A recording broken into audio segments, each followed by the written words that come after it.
Buenas tardes a todos. Primero que nada, pues agradezco mucho la invitación a los jóvenes de 24 Ideas que Laten. Me parece que es una iniciativa muy interesante, muy buena, muy motivadora para todos los aquí presentes. Es un gusto estar acá, es un honor para mí estar acá. Y a propósito de esas ganas y ese entusiasmo que muestran este tipo de iniciativas, ¿me pasas la primera, por favor? Ya la paso.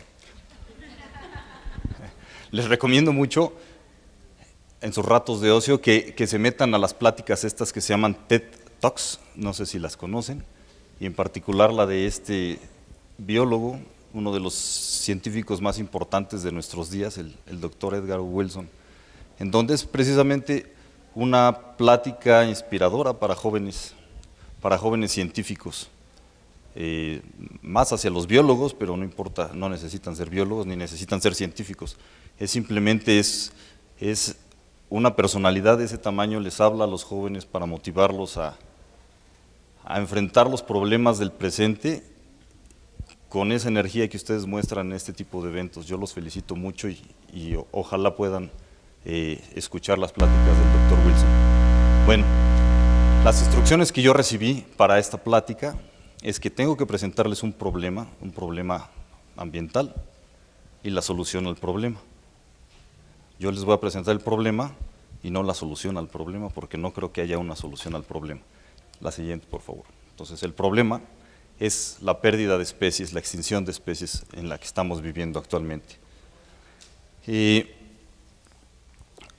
Es una muerte silenciosa lo que estamos viviendo ahorita, es como un cáncer no detectado. Las especies tienen un ciclo natural de vida y muerte. Hay un ritmo en el que las especies se extinguen naturalmente. Lo que sucede es que nosotros estamos alterando de manera dramática ese ritmo de extinción. Ahí están los números y bueno, yo sé que son medio aburridas las pláticas que traen gráficas y esas cosas, pero estas son muy ilustrativas. Lo que vemos nosotros acá, estas rayas, es la velocidad a la que está aumentando la pérdida de especies, la extinción de especies. El ritmo de vida y de muerte más bien de las especies se calcula entre 1 a 2 especies, entre 10.000 especies cada 100 años. Y las estimaciones que se hacen a partir de que se tienen conteos, datos de cuántas especies estamos perdiendo por año desde hace 500 años, es que esta velocidad de extinción está entre 100 y 1000 veces más acelerado de lo natural, de lo normal. Hasta hace un año todavía se estaban estimando entre 1000 y 6500 veces la tasa de la velocidad a la que se están perdiendo especies. Este aumento, esta velocidad de extinción trae consecuencias, puede traer consecuencias dramáticas que no estamos viendo, no estamos detectando, pero todavía estamos a tiempo. La siguiente, por favor. Para que tengan una idea, muy cerca de nuestro corazón, las cosas en México pues siguen el ritmo del mundo, de lo que pasa en el mundo. En México tenemos un estimado, un conteo, digamos, de especies extintas, ya declaradas extintas, de 56, ahí ven los números en la tabla. Sin embargo, aunque parecen poquitas especies, son poquitas especies con el número de especies que hay en México. Vean lo que dice acá abajo, en negro. Tenemos 475 especies en la lista de extinción, así en peligro inminente de extinción, más otras amenazadas, más otras también vulnerables a la extinción. La siguiente, por favor. ¿Esto es grande o es chiquito? La siguiente. Bueno, para que tengan una idea de lo que estamos hablando, es que se calcula que más o menos al año se pierden 30.000 especies a nivel mundial. 30.000 especies, el número suena muy grande, pero a ver, vamos a ponerlo en contexto. Ese es el mismo número de especies de plantas que hay en México, de plantas con flor que hay en México, de lo que se llaman angiospermas. Y México es de los países que más especies de plantas tiene en el mundo, está por ahí del 3.º o 4.º lugar en el mundo. Entonces, imagínense que toda la diversidad de plantas de México se pierde cada año. La siguiente. A ese ritmo, podríamos perder cerca de la mitad de todas las especies del mundo al final de este siglo. Imagínense la mitad de todas las especies del mundo en un periodo pues, relativamente corto, muy corto. La siguiente. Ustedes vieron la película de La Era del Hielo, me imagino, ¿verdad? Ya son de esa generación. La vieron mis hijos, pero yo ya no era de mi generación. ¿Se acuerdan que ahí, sobre todo en la primera y la segunda, que fueron las mejorcitas, salen estos animales que les llamamos la megafauna, los que se extinguieron, los dientes de sable, el perezoso gigante, los mamut? Esos se extinguieron pues, al final de la Era del Hielo, que fue hace apenas 12.000 años, 10.000, 12.000 años. Bueno, esa extinción, que es muy apantallante porque son animales así inmensos, como muy impresionantes, ni siquiera cuenta como un proceso de extinción importante a lo largo de la vida de la Tierra. Ha habido 5 grandes extinciones masivas. ¿Y qué es una extinción masiva? Una extinción masiva es cuando más del 75% de la biodiversidad se pierde en un periodo relativamente corto. ¿Qué es relativamente corto? Relativamente corto son poquitos millones de años. O sea, lo que estamos nosotros viviendo ahorita, si esto sucede, si en verdad ocurre que hasta el 50% de la biodiversidad se perdería al final de este siglo, y digamos que llevamos 600 años, o bueno, vamos a ponerle 2.000 años de degradación ambiental intensa.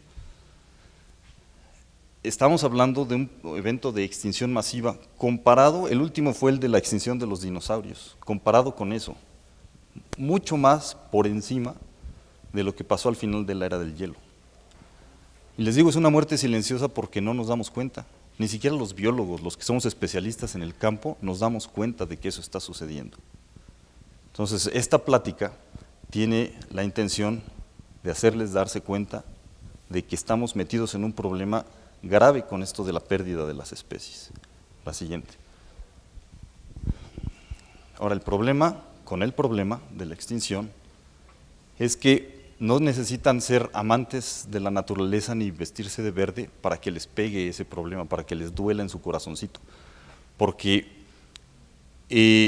la biodiversidad es la base del funcionamiento de los ecosistemas. La siguiente, por favor. Las especies hacen que funcionen los ecosistemas. ¿Y qué quiere decir eso? Bueno, que la energía que llega a la Tierra por el Sol sea convertida en materia y energía utilizable para todos los seres vivos, incluyendo los humanos. Para que ustedes puedan prender su auto, o prender la luz de su casa, o abrir la llave para que salga el agua, necesita pasar por procesos ecosistémicos, que le llamamos, ¿sí? Las plantas convierten la energía solar en energía utilizable por las demás especies. Y nosotros como animales consumidores, pues utilizamos esa energía. Entonces el proceso de captación y manejo y manipulación de energía, de materia y de energía, pasa necesariamente por las especies, son las que hacen funcionar todo esto. Entonces, si nosotros estamos perdiendo especies, lo que estamos haciendo es perdiendo funciones ecosistémicas, ¿sí? Ya los sistemas naturales no funcionan igual. Y los servicios que nos brindan los ecosistemas se empiezan a degradar. Entonces ya los servicios son tan básicos como aire puro para respirar o agua para poder beber. Todo esto genera el cambio ambiental global, lo que conocemos como cambio ambiental global. La siguiente, por favor. Existen un montón de artículos ahora, de artículos hechos por especialistas, en donde se demuestra la liga que existe entre la biodiversidad, la pérdida de biodiversidad y la degradación de los servicios ecosistémicos y el bienestar humano. La siguiente, ahí hay una serie de ejemplos en donde nos habla sobre esta conexión que existe entre la biodiversidad y el bienestar humano. La siguiente, por favor. En otros análisis que se han hecho a nivel planetario, estos autores proponen que existen 9 elementos que permiten darle estabilidad al planeta. que funcione como nosotros lo conocemos. Estos círculos que ustedes ven se refieren a cada uno de esos 9 elementos. Y estos son los niveles, el estado actual de esos elementos. Los que están en rojo son elementos que ya rebasaron el nivel seguro en donde el planeta puede funcionar bien. Y uno de esos 2 es lo que se llama acá integridad de la biosfera, que está determinado por la biodiversidad. Entonces, el nivel de pérdida de especies en el que estamos ahorita ya está poniendo en riesgo la estabilidad planetaria, según estos autores. La siguiente, por favor. Ahora, ¿qué causa la pérdida de biodiversidad? La siguiente. Lo sabemos bien a nivel mundial y a nivel local, en México, por ejemplo. Lo primero es la pérdida de áreas naturales. Bueno, depende también del dominio en el que uno se esté moviendo, en el mar, en los ríos o cuerpos de agua o en tierra. Pero en tierra, los factores más importantes son la fragmentación de las áreas naturales, o sea, la pérdida de áreas naturales, la contaminación, sobre todo por los sistemas agrícolas que meten muchos fertilizantes y entonces intoxican el suelo y las aguas. Más recientemente, bueno, la sobreexplotación, ¿no? Ahora el problema, el efecto que tienen las especies invasoras, el cambio climático. La siguiente, por favor. La explotación directa, ¿no? La sobreexplotación de algunas especies, algunos recursos, la persecución de algunas especies, típicamente, pues, por ejemplo, los carnívoros grandes como los lobos o los coyotes o los pumas, pues los busca la gente y trata de matarlos porque se comen el ganado, etcétera. Acá en Guanajuato, por ejemplo, un problema, no sé qué tan grave es, pero el tráfico de especies como cactáceas, siendo una parte del desierto chihuahuense, pues es rico en especies de cactáceas, entonces seguramente hay un problema importante sobre tráfico ilegal, ¿no? Entonces ese tipo de acciones, pues sabemos que son las causantes. La siguiente. Pero esas son las causas directas. ¿Cuáles son las causas? O sea, ¿por qué sucede la fragmentación? ¿Por qué sucede la contaminación? Básicamente es por el crecimiento desordenado de la población humana. A mayor población humana, pues mayor demanda de recursos, y eso hace que busquemos modo de sacar más recursos del ambiente. Miren, estas gráficas son muy ilustrativas. Esta gráfica de acá nos muestra, en verde, es, digamos, la capacidad que tiene el planeta para soportarnos como sociedad humana y bajo el esquema de consumo que tenemos de los recursos. Y esta línea moradita significa el consumo que estamos haciendo de los recursos. Según este análisis, para los 1970 estaba más o menos el equilibrio entre lo que consumimos y lo que existe en el planeta. Ya lo rebasamos y entonces ahora estamos en un déficit.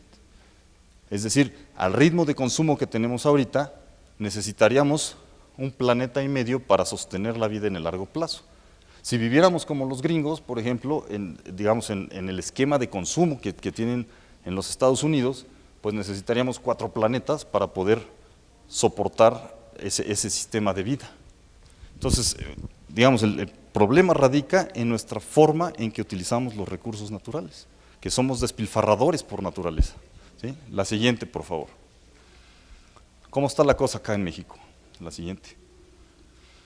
Bueno, casi la mitad del país ha cambiado drásticamente o no la cobertura de sus áreas naturales. Hemos perdido, ya sea leve o muy fuerte, una buena parte de la cobertura del terreno, que es el factor principal de pérdida de especies en tierra. La siguiente. El uso del agua es bastante caótico también. En rojito en el mapa son los acuíferos sobreexplotados, y la dona esta que ustedes pueden ver acá es la proporción de agua de excelente calidad, de buena calidad. Esta, por ejemplo, ya es muy contaminada, ya no se puede utilizar para consumo. Y así ustedes pueden ver cómo más o menos la mitad del agua disponible calculada es de buena calidad, la otra mitad ya su calidad ya tiene que ser tratada o no se puede utilizar. La siguiente. Ahora el tema actual, el tema de moda, que es el cambio climático, estamos obteniendo ya información sobre su efecto en la biodiversidad. Ya empezamos a identificar especies y zonas críticas que se están viendo afectadas por el cambio climático. Esto necesariamente va a llevar a la extinción de algunas especies, eso ya lo sabemos. Entonces lo que estamos haciendo ahorita es ver cuáles y dónde, ¿no? para tomar medidas. La siguiente. Bueno, esas son las causas directas en México. Pero en México, desde mi punto de vista, ¿cuál es el problema? Yo creo que el primer problema, el principal problema, es nuestra educación. Nuestro bajísimo nivel de educación como sociedad. Y particularmente la educación ambiental, es decir, la manera en que nosotros vemos el ambiente y usamos los recursos. Bueno, esa tabla lo que muestra es que estamos en el último lugar dentro de los países de la OCDE en el nivel educativo en matemáticas, lectura y ciencia. La siguiente. Y por eso pasan estas cosas. Miren, la policía, bueno, un policía allá en Durango, orgulloso de haber matado a un puma, o sea, es la autoridad. Eso es ilegal, pero él no lo sabe. Y como no lo sabe, pues lo hace porque está acostumbrado a hacerlo y además lo presume y pues luego lo meten al bote, ¿verdad?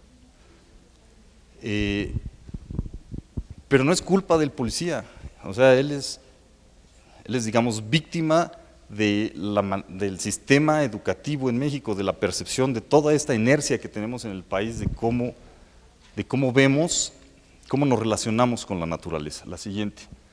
Este ejemplo es más reciente, de apenas esta semana que pasó, que corrió para diputado, presidente municipal de Acapulco, pues se fue a pescar, y es del Partido Verde, que bueno, comentario aparte.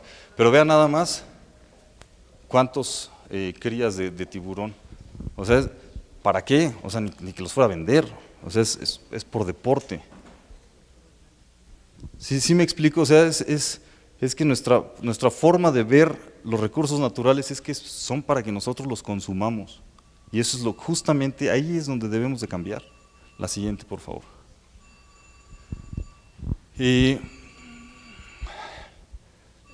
La gestión del territorio, de nuestros recursos en general, pero del territorio, es un caos en México.